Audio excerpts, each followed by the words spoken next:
Everyone. Today I'm here with our trusted partner, Matt Squires from Cosy Home, a renowned construction company here in Spain. Good morning, Matt. Hey, how are you? Good. Thank you for being here. Today we will be discussing costly mistakes when constructing or refurbishing luxury properties in Spain, and especially how to avoid these mistakes. All right, good morning, Lotte. It's great to be here with you and talk about this important topic. Great. So, Matt, what makes refurbishing high-end properties in Spain so challenging? So, unlike other countries, Spain has a complex and sometimes slow permitting process, especially in areas with historical or coastal protection laws. And there's also regional differences. So I'm here in Malaga, right? So some things here in Malaga might not be feasible in places like Barcelona. Plus, the construction industry here in Spain is heavily relationship-based. So choosing the right contractor and having the right team is going to be crucial to your project. Yeah, that's always the differences in the regions is a big thing in many aspects. And what about the licensing process? Because I see with clients that they really underestimate this part of the whole process. So what should they know?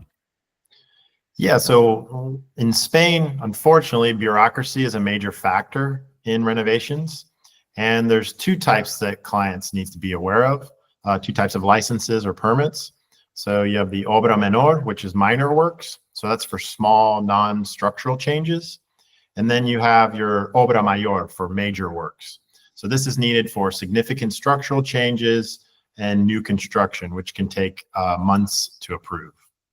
Wow. Okay. And also in protected areas like the Costa Brava and historical districts in Madrid, you might face some heritage restrictions that require additional approvals, which could push the permitting process even farther out. And a really common mistake I wanted to go over with people today that's super important is don't start any work before you secure the right permits, okay? That can lead to serious fines, and worse yet, you might even have to go back and redo the work you've already paid for. So you want to avoid doing that. Yeah, that's an interesting one, actually, because what I hear a lot from some construction companies, but also people around me that say, yeah, but if you have applied for a permit and it takes a while before they get back to you, you can already start and then wait for the permit to come in later. Yeah, that's something I would definitely avoid. It's just going to cause you more headaches, and it might actually, you may think you're saving time, but in the end, if you have to go back and redo stuff, you might actually turn the project into a longer timeline. So I would at all costs avoid doing that. Avoid that. Okay. And what about like the quality standards? Because I know that here the outside can look really nice or luxury, but it doesn't always mean that the products that are used are actually high quality. So yeah, what should buyers know about this? What should they look out for? Yeah, so the Spanish construction market, like other markets, the US can even be this way.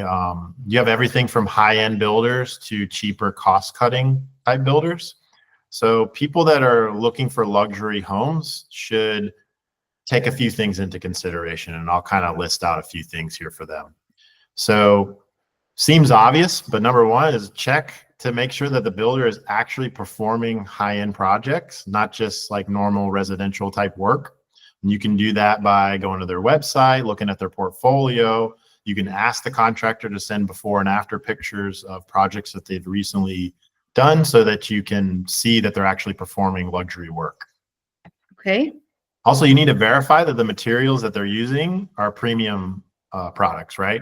Because some builders, some of these cost-cutting builders will select cheaper alternatives that look similar but aren't up to the standards of quality products. So look out for that.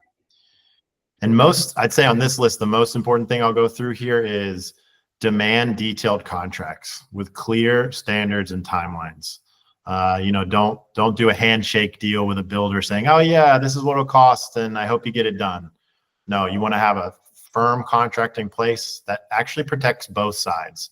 So a high-end builder like Cosy Home, we demand that we do that because it protects both sides. Okay. And then also make sure you ask about their warranty programs, because high-end builders will have warranty programs, and the cost-cutting competition, they're not going to even talk about their warranty program. So it's a good way of knowing who you're dealing with. Okay, that's good to know. Yeah, and you kind of mentioned something about that before, but when it comes to costs, obviously, and I think this happens everywhere, right? But a lot of buyers underestimate the cost of renovations. But what are a few things people should really consider in Spain? What to look out for in terms of hidden expenses or extra costs that they don't take into account? Yeah, there's a few things. So definitely a big one is outdated utilities. So this is really common in Spain.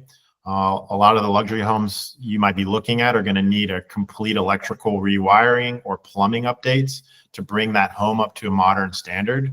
And that's a significant investment that you don't get to really look at, right?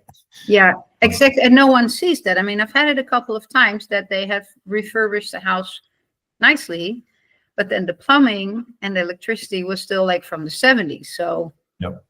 Yeah. Absolutely. And another one is your EVA or your VAT tax. Coming from an American perspective, this isn't even something we think about, right? So if you come from a country that doesn't have this type of tax, it can really bring the costs up more than you might know about. Okay. So depending on the project, that VAT tax can range anywhere from 10 to 21%. So when you're discussing the project with your builder, definitely have them explain to you what the overall tax burden will be for your project. Okay. And then structural surprises, right? So Spain, we're dealing with some older buildings, some older homes, especially in Barcelona and Madrid. They often have some hidden structural issues, which can potentially double those renovation costs. So my recommendation is to have a professional feasibility study done or a technical inspection done before you purchase the property, because then you can kind of already get an idea of what might these expensive surprises would potentially be. And when change orders or issues arise, and they will, right, make sure that you sign off on them and have different alternatives provided to you from your builder so you can make an educated choice. Okay, well, that sounds like a very wise advice. And then obviously timelines. So I know a lot of foreign buyers, they expect fast renovations. But what are realistic expectations here in Spain? Well, I would say globally, construction still moves slow, right? But we're speaking about Spain today, so delays are a common frustration, like you said, from international buyers. Like we discussed previously, permits alone can take 3 to 6 months or even more in those protected zones.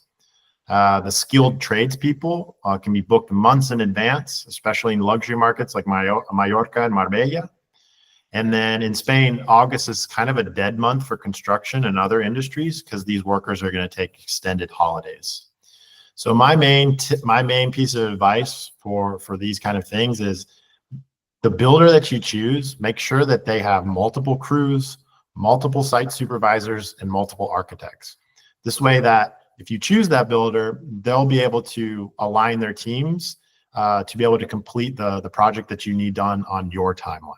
Because if you're depending on a company with one crew, you're kind of at their whim for when your project might start. Okay, that sounds like a very wise advice. And yeah, so if you're considering high-end refurbishment or construction, what would be the best way to start? Yeah, I would say the most important thing to do is to start before you buy. Because a great team is going to help you assess feasibility, handle the permits efficiently, and ensure that quality construction. So get out ahead of that and already have your team in place before you make the purchase. And if you're thinking about renovating a property here in Spain, Cosy Home can definitely help you, and feel free to reach out to me and our team, and we'd be glad to help you navigate some of these difficulties. Perfect. So to sum up, and I mean, I guess it's the same for everywhere, but I think here in Spain, it requires some extras. Buyers should, it requires careful planning, knowing the right people, having the right team, and understanding local regulations and culture, so to say. Mm-hmm. So yeah, well, Matt, thank you so much for your time and your insights. And for everybody watching, if you're considering buying or refurbishing luxury home in Spain, please feel free to reach out, and I'll be happy to connect you with Cosy Home for their expert advice and guidance. And thank you for watching. Thank you, Matt, again for being here. Yeah, thank you. Stay tuned for more tips and insights on buying luxury property in Spain. See you soon. Bye.